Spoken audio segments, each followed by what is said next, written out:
Смотрите, купил незамерзайку. Да какая же незамерзайка? Написано, да, минус 30.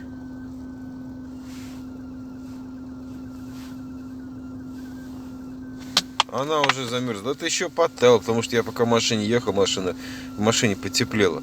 А так прям голимый лед. Вот не замерзайка. 75 рублей обошлась.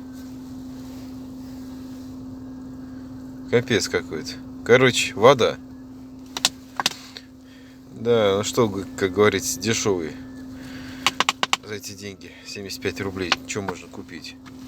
Поэтому, в общем, если кто-то увидит дешево и сердито, это не значит, что качество вообще присутствует. Хотя и дорогие тоже, наверное.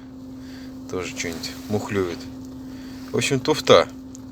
Для нулевого градуса, 0 градусов, минус 5, может, еще пойдет. А больше не способен иначе.